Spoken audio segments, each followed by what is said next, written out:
Assalamualaikum warahmatullahi wabarakatuh. Waalaikumsalam warahmatullahi wabarakatuh. Bismillah, alhamdulillah, assalatu wassalamu ala sayyidina rasulillah wa ala alihi wa sahbihi wa mawala. Subhanaka la ilma lana illa ma 'allamtana innaka antal alimul hakim. Subhanaka la fahma lana illa ma fahamtana innaka antal jawadul karim. Rabbana iftah bainana wa baina qaumina bil haqqi wa anta khairul fatihin. Bismillahirrahmanirrahim. Kita lanjutkan kajian Kitab Al-Hikam li Sayyidina Al-Imam Ahmad ibn Athaillah As-Sakandari radhiyallahu anhu wa ardhah. Fadha alaina min barakatihi fid dharain amin ya rabbal alamin.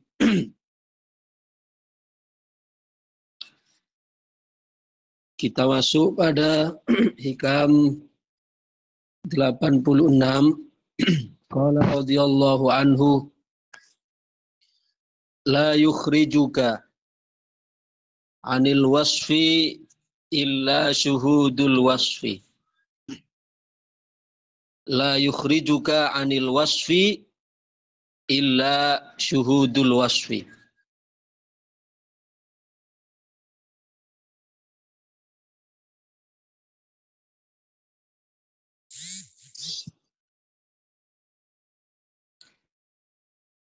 Tidak ada yang bisa membuatmu keluar dari sifat-sifatmu. Ini sifat-sifat buruk yang kita miliki semacam sombong, dengki, ujub, riya, dan seterusnya. La yukhrijuka anil wasfi, tidak ada yang dapat mengeluarkanmu dari sifat-sifatmu, yakni sifat-sifat burukmu. Illa syuhudul wasfi, melainkan yang dapat mengeluarkan kamu dari sifat-sifat burukmu itu adalah penyaksianmu terhadap sifat keagungan Tuhan. Jadi di sini ada dua wasfi, okay? Ada dua kata wasfi. La yukhrijuka anil wasfi illa syuhudul wasfi. Wasfi yang pertama adalah sifat-sifat buruk kita. Sifat-sifat tercela yang kita miliki. Ya. Sedangkan wasfi yang kedua sifat-sifat Allah. Jadi tidak ada yang dapat untuk mengeluarkan kita dari sifat-sifat tercela kita, dari sifat angkuh kita, dari sifat sombong kita, dari sifat dengki kita, melainkan yang dapat mengeluarkan itu dari dalam hati adalah penyaksian kita terhadap keagungan sifat-sifat Allah. Pada syarahnya di sana disebutkan summa 'allala ma taqaddam bi qawlihi la yukhrijuka 'anil wasfi ay an awsafi nafsika kal kibri wal ujubi. Pada hikam yang ke-86 ini Imam Ahmad ibn Athaillah memberikan satu penjelasan dan satu alasan dari pembahasan-pembahasan sebelumnya. Yaitu apa pembahasan sebelumnya? Kita membahas tentang tawadhu, kita membahas tentang sombong dan seterusnya. Yang mana tawadhu itu merupakan sifat hamba. Ya, dan sombong itu bukan sifat hamba. Karena sombong itu adalah sifatnya Allah. Maka disebutkan oleh Allah Subhanahu wa ta'ala bahwa al-kibriya'u ridai. Sombong itu kata Allah adalah merupakan selendangku. Selendang maknanya yang tidak boleh dipakai oleh orang lain. Bukan Allah berarti punya selendang. Itu sebuah bahasa kinayah atau kiasan. Maka barang siapa yang mengambil selendangku itu, yang merebut selendangku itu, maka akan aku hancurkan. Ya. Artinya sombong itu bukan pakaian kita. Sombong itu bukan sifat kita sebagai hamba. Ya. Itu hanya layak ada sifat sombong pada Allah. Karena di antara sifat Allah, ya, nama-nama Allah dalam Asmaul Husna ada Al-Mutakabbir, yang maha sombong. Ya, kalau Allah sombong, wajar dan harus. Kenapa? Allah memiliki segalanya. Ya. Allah memiliki pemilik segalanya, yang tidak ada penolong, tidak butuh teman, tidak butuh mitra. Ya, tidak ada cacat, tidak ada sekutu, kesempurnaan penuh. Jadi ketika yang memiliki kesempurnaan mutlak itu sombong, layak. Nah, yang aneh itu jika kita sebagai hamba penuh dengan kekurangan, penuh dengan cacat, penuh dengan kelemahan, kok kita sombong lah. Ini yang sangat lucu, okay? Yang sangat lucu. Maka pada hikam yang ke-86 ini Ibnu Athaillah memberikan penjelasan alasan. Summa allala ma taqaddam, beliau memberikan penjelasan alasan dari hikam-hikam sebelumnya dengan ungkapan beliau, la yukhrijuka anil wasfi, tidak ada yang mengeluarkan kamu dari sifat-sifatmu, yakni ay an sofi an ausofi nafsik al-mazkur, yakni tidak dapat keluar dari mengeluarkan dari sifat-sifatmu yang tercela, sebagaimana kal kibri wal ujubi, sebagaimana sifat sombong dan sifat ujub, itu yang merupakan bagian dari sifat-sifatmu, tidak akan mampu itu kecuali illa syuhudul wasfi, kecuali penyaksian terhadap sifat-sifat Allah, ay syuhudu sifati rabbika ka'azamati, yakni dengan menyaksikan sifat-sifat Tuhanmu seperti keagungannya. Jadi dengan kata lain, orang yang di dalam hatinya dia masih ada sifat sombong, itu karena dia belum merasakan di dalam hatinya itu keagungan Allah Subhanahu wa Ta'ala. Karena seandainya dia menyaksikan di dalam hatinya keagungan, kebesaran sifat-sifat Allah, maka niscaya itu akan mampu untuk mengikis dan akan mampu untuk menghilangkan sifat sombong dari dalam hati kita. Jadi semakin orang sombong sebenarnya dia menunjukkan semakin kosongnya hatinya dari penyaksian terhadap keagungan sifat-sifat Allah. Tapi sebaliknya semakin tawadhu orang, ya, semakin tawadhu seorang hamba, maka itu justru semakin menunjukkan penyaksian di dalam hatinya terhadap sifat-sifat kebesaran Allah Subhanahu wa Ta'ala. Fal wasfuru awalan huwa wasful abdi. Sifat yang disebutkan pada kalimat yang pertama, la yukhrijuka anil wasfi. Jadi kata wasfi yang pertama itu adalah sifat-sifat hamba. Sedangkan wal madhkuru saniyan, sedangkan wasfi yang kedua, dan ada dua kata wasfi itu, nggih. La yukhrijuka wasfi illa syuhudul wasfi. Wasfi yang pertama sifat-sifat hamba, sedangkan wasfi yang kedua adalah sifat-sifat Tuhan. Wa qaidatun kulliyatun syamilatun lima taqaddama wa li ghairihi. Ya, ini adalah menjadi satu kaidah, ya, menjadi satu kaidah yang umum, yang komprehensif, yang meliputi semua apa yang kita bahas sebelumnya. Artinya fala khurujalil abdi, seorang hamba tidak akan mampu untuk keluar an sifati nafsihi, dari sifat-sifat dirinya.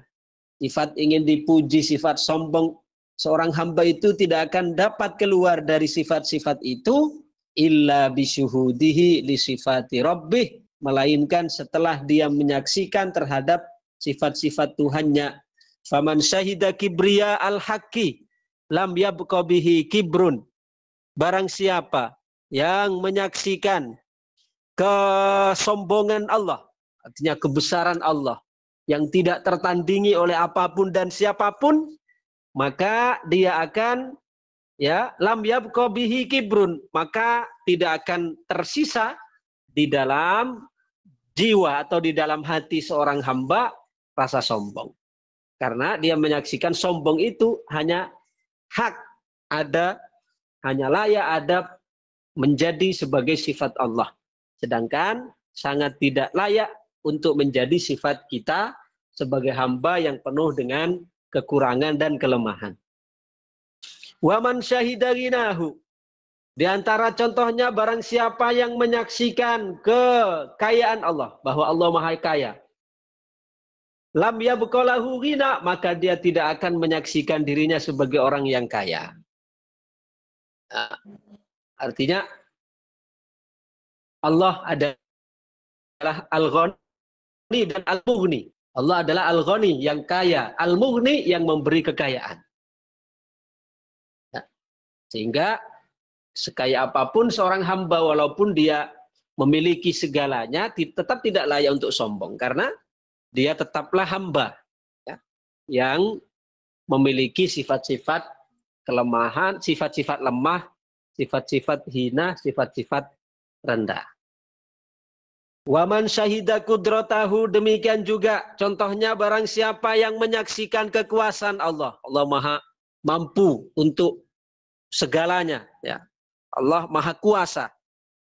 Maka akan memberikan pengaruh lam tabqalahu kudrah, maka akan muncul dari dalam hati seorang hamba itu yang menyaksikan sifat kekuasaan Allah, sifat kuasa Allah, akan menghilangkan dari dalam dirinya mengenyahkan sifat-sifat kuasa untuk merasa mampu, merasa menguasai, merasa Superman dan seterusnya. Fayabqa bi rabbihi la bi nafsihi, sehingga seorang hamba yang demikian itu dia akan tetap bersama Tuhannya, dengan Tuhannya, bukan dengan dirinya. Kayanya kaya dengan Allah. Cukupnya cukup dengan Allah. Itu maknanya fayabqa bi rabbihi la bi nafsihi. Fa inna man syahida awsafa rabbihi. Karena sungguhnya orang yang menyaksikan sifat-sifat Tuhannya, lam yabqa lahu khabarun an nafsihi, maka tidak ada yang tersisa di dalam dirinya untuk mengangkat, untuk memberitakan tentang dirinya. Yang diberitakan itu Allah semua. Contoh yang sering kita ambil adalah orang yang ahli ibadah dan orang yang ahli taat. Kalau orang mukmin, mukminnya mukmin hakiki, pada saat dia melakukan taat, maka dia hanya menyaksikan Allah, tidak menyaksikan dirinya. Artinya ketika melakukan ketaatan, dia menisbahkan ketaatan itu sebagai pertolongan, kekuatan dari Allah. Dirinya tidak ada. Yang diangkat, yang diagungkan itu Allah, bukan dirinya. Tapi orang munafik sebaliknya, ketika melakukan taat, yang diangkat dirinya. Aku. Akunya terus yang diagung-agungkan, yang diangkat, yang dipuja. Sedangkan dia tidak melihat kebesaran Allah Subhanahu wa taala. Jadi kalau orang mukmin melakukan taat, dia hanya melihat Allah, tapi tidak melihat dirinya, dinisbahkan kepada Allah.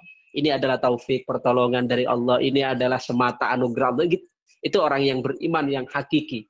Ketika melakukan taat, dia menyaksikan Allah, dia hilang dari dirinya.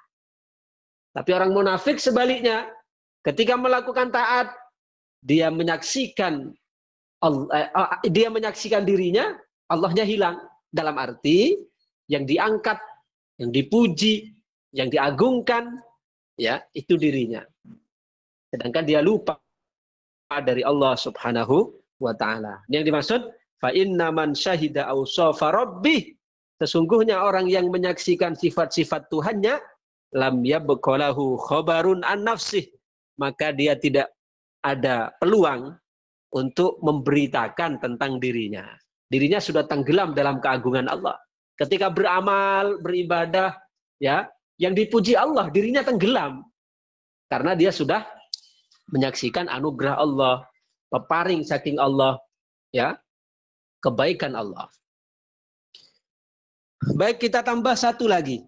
Qala radhiyallahu anhu, al-mu'minu yusghiluhu tsana'u 'ala Allah an ayyakuna li nafsihi syakira wa tusghiluhu huququllahi ayyakuna li hududhihi dzakira. Orang mukmin itu disibukkan dengan memuji Allah sehingga dia lupa untuk menyanjung, untuk memuji dirinya sendiri. Ya, ini. Jadi orang mukmin tadi sudah saya bahas, okay? Orang mukmin yang hakiki dia disibukkan untuk memuji Allah dibandingkan untuk menyanjung memuji dirinya. Ini orang mukmin. Jadi ketika melakukan taat misalnya, dia hanya menyanjung memuji Allah. Ini anugerah Allah, ini pemberian Allah, ini pertolongan Allah, ini kekuatan dari Allah. Yang dipuji Allah. Sehingga dia tidak ada kesempatan untuk menyanjung dirinya sendiri. Itu orang mukmin yang hakiki. Yang disanjung itu Allah, yang diagungkan Allah, yang dibesarkan Allah. Jadi dia tidak ada kesempatan untuk menyanjung, untuk mengangkat dirinya. Wa yusghiluhu huququllahi ayyakuna li hududhihi dzakira. Dan dia juga disibukkan untuk menunaikan kewajiban terhadap Allah sehingga sehingga dia tidak ingat terhadap kepentingan dirinya. Artinya untuk dipuji itu kan kepentingan dirinya. Supaya nanti orang lain simpati, orang lain kemudian merasakan kepada kita aura-aura positif bahwa kita orang yang selalu ya dekat dengan Allah. Nah, orang mukmin itu sudah lepas dari anggapan-anggapan atau perasaan-perasaan seperti itu. Ya, jadi saya ulangi, al-mu'minu yusghiluhu tsana'u 'ala Allahi an ayyakuna li nafsihi dzakira. Orang mukmin itu kesibukannya untuk memuji Allah melupakan dirinya untuk menyanjung ya dirinya sendiri. Jadi ketika beribadah beramal yang disanjung Allah, yang dipuji Allah, bukan justru yang dipuji dirinya, yang diangkat dirinya bukan, tapi yang dipuji itu Allah. Dan juga disibukkan untuk menunaikan hak-hak Allah, kewajiban terhadap Allah, sehingga ia tidak ingat kepada kepentingan dirinya. Contoh sekarang, sholat itu kewajiban kita kepada Allah. Jadi dia disibukkan dengan sholat, kepentingannya kepada Allah, sehingga lupa untuk mengambil kepentingan dirinya. Apa kepentingan dirinya? Ingin dipuji, ingin diangkat-angkat oleh orang, ingin dimanjakan oleh orang lain, ingin dimuliakan oleh orang. Itu kan kepentingan dirinya semua. Jadi orang mukmin itu dia disibukkan hatinya untuk selalu bersyukur pada Allah atas nikmat anugerah taat yang diberikan, juga disibukkan untuk menunaikan kewajiban kepada Allah sehingga dia lupa terhadap bagian dirinya. Bagian dirinya ingin dipuji, ingin disanjung dan seterusnya. Baik, kita lihat syarahnya al-mu'minu al-kamil. Orang mukmin, tentu mukmin di sini kata Imam Syarqawi dalam syarahnya adalah bukan sembarang mukmin, tapi orang mukmin yang kamil, yang sempurna. Ya, berarti kalau kita misalnya berzikir pada Allah masih ingat kita, padahal kita beriman, itu berarti belum dikatakan al-mu'minul kamil. Belum dikatakan orang mukmin yang sempurna, berarti masih al-mu'minun nakis. Ya, masih mukmin yang kurang. Al-mu'minul kamilu, orang mukmin yang sempurna, yaswaluhu tsana'u 'ala Allah, mereka sibuk untuk memuji Allah. Aywasfuhu bil awsafil jamilah, yakni sibuk mensifati Allah, memuji Allah dengan sifat-sifat yang indah. Karena Allah pemilik segala keindahan. Innallaha jamil yuhibbul jamal. Allah itu indah dan menyukai keindahan. Wa nisbatul awsafil hamida ilaihi, dan menyandarkan sifat-sifat mulia terpuji kepada Allah. Jadi semua bentuk ya keindahan, kemuliaan dinisbahkan kepada Allah. Ya. Ini merupakan bentuk adab. Maka sering kita dengar biasanya di akhir pidato, di akhir ceramah para dai selalu menyampaikan, kalau ada apa yang saya sampaikan itu baik, maka datangnya dari Allah. Dan jika itu buruk, maka datangnya dari diri saya sendiri. Ngatan gitu. Itu sebenarnya adab, bahwa kalau benar dari Allah itu adab, artinya kita menisbahkan kemuliaan itu kepada Allah Subhanahu wa taala, memuji Allah. An ayyakuna li nafsihi syakiran. Orang mukmin itu kesibukannya untuk mengingat Allah, dia sehingga tersisihkan untuk berterima kasih pada dirinya. Artinya merasa dirinya hebat, merasa dirinya punya kelebihan. Ai mu'azzaman laha binisbatil af'al al-jamilah wal ahwal al-hamidah ilaiha. Jadi walaupun dia memiliki keindahan, memiliki prestasi, memiliki keagungan, memiliki kewibawaan, tapi mereka menyaksikan ya itu sebagai keagungan, kebesaran, anugerah dari Allah Subhanahu wa taala. Fa idza qala, dan jika mereka berkata ana shallaitu au sumtu, jika dia misalnya aku sholat, aku puasa, dinisbahkan semua itu pada dirinya. Ya. Wa nasabal af'alal jamilah ilaihi lam yakun mu'minan. Jadi selagi dia masih menisbahkan kebaikan-kebaikan pada dirinya, berarti masih memuji diri, maka dia belum beriman. Yani beriman secara sempurna maksudnya, bukan beriman yang memiliki yang memiliki kebalikan kafir, bukan, tapi belum beriman, ai lam yakun mu'minan kamilan. Jadi belum dikatakan beriman dalam tanda kutip, belum dikatakan beriman secara sempurna. Karena kesempurnaan iman itu adalah dengan tidak mengakui taat, dalam arti tidak menganggap dirinya sebagai orang yang mulia, orang yang mampu, orang yang berprestasi. Li'anna dzalika fi'lullahi ta'ala, karena dia dalam ibadah, adanya dia melakukan taat itu juga perbuatan Allah. Allah yang menghendaki, Allah yang membantu. Wal abdu mazharun lidzalik, sedangkan hamba ketika taat itu hanya menjadi pemancar saja.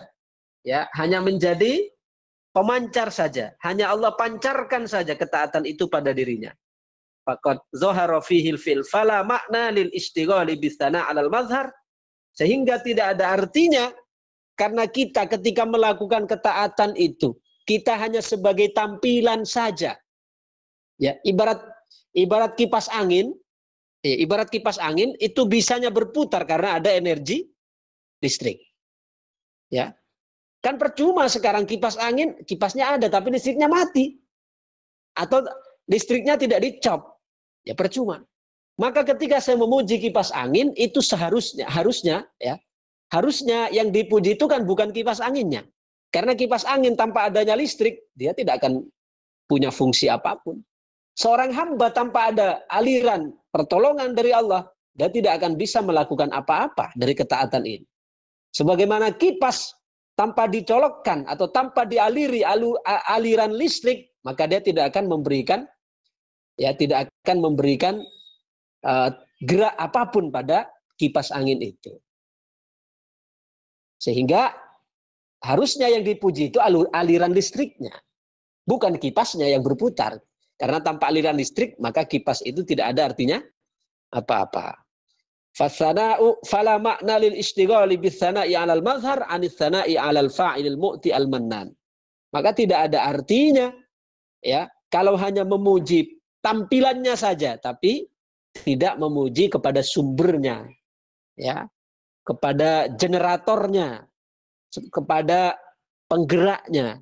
Fal mu'minul kamil la yunsibul af'alal hasanah wal ahwalas saniyah ila nafsi. Karena orang mukmin yang sempurna, mereka tidak menisbahkan, tidak menyandarkan perbuatan-perbuatan yang baik itu terhadap dirinya. Jadi kalau perbuatan baik disandarkan pada Allah. Wala yaltafitu ilaiha fayakunu laha syakiran ay mu'azziman, dan mereka bahkan nyaris atau cenderung cuek dalam arti tidak memperhatikan itu. Tidak memperhatikan dalam arti dia tidak ambil peduli dengan bisikan-bisikan untuk memberi pujian terhadap dirinya yang melakukan perbuatan taat itu. Bal yaghibu an dzalika binisbatiha ila mujidiha wa munsyiha wa huwa Allah taala. Bahkan mereka sudah hilang, sudah tenggelam di dalam menyaksikan, melihat terhadap yang memberinya, terhadap yang memberikan kekuatan, yang memberikan anugerah nikmat, yang memberikan pertolongan, yaitu Allah Subhanahu wa taala. Wa tasghaluhu huququllah, dan mereka disibukkan untuk menunaikan kewajiban-kewajibannya terhadap Allah. Ail hirsu ala tawfiyati huquqillahi taala, yakni mereka sibuk untuk memenuhi hak-hak Allah. An ayyakuna lihududihi dzakira, untuk dia disibukkan untuk memenuhi hak-hak Allah dibanding untuk memenuhi bagian dari dirinya, bagian dirinya untuk dipuji, untuk dijunjung dan seterusnya. Ay multafitan laha bi ayya'budallaha ta'ala li dzatihi la li tama'in fi jannati au harabim min narihi. Yakni mereka menyembah Allah bukan karena mengharap surga atau bukan karena untuk supaya dijauhkan dari neraka, tapi menyembahnya kepada Allah itu betul-betul lillah, betul-betul untuk Allah, karena Allah adalah zat yang layak untuk disembah. Demikian kajian kita hari ini, mudah-mudahan menjadi tambahan ilmu yang bermanfaat, membawa barokah fid dini wad dunya wal akhirah. Amin amin ya rabbal alamin. Fatihah. A'udzubillahi minasyaitonirrajim. Bismillahirrahmanirrahim. Alhamdulillahirabbil alamin. Iyyaka na'budu wa iyyaka nasta'in. Ihdinas siratal mustaqim, siratal ladzina an'amta 'alaihim ghairil maghdubi 'alaihim waladdallin. Amin. Rabbi fili wa li walidayya wa lil mu'minin. Amin. Allahumma shalli wa sallim wa barik ala sayyidina Muhammad wa ala alihi wa sahbihi wa barik wa sallim ajmain. Alhamdulillahirabbil alamin. Hamdan yuwafi ni'amahu wa yukafi'u mazidah. Ya Rabbana lakal hamdu kama yanbaghi li jalali wajhika wa 'azimi sultanik. Rabbana atina fid dunya hasanah wa fil akhirati hasanah wa qina adzabannar. Sallallahu ala sayyidina Muhammad wa ala alihi wa sahbihi wa sallam. Alhamdulillahirabbil alamin. Assalamualaikum warahmatullahi wabarakatuh.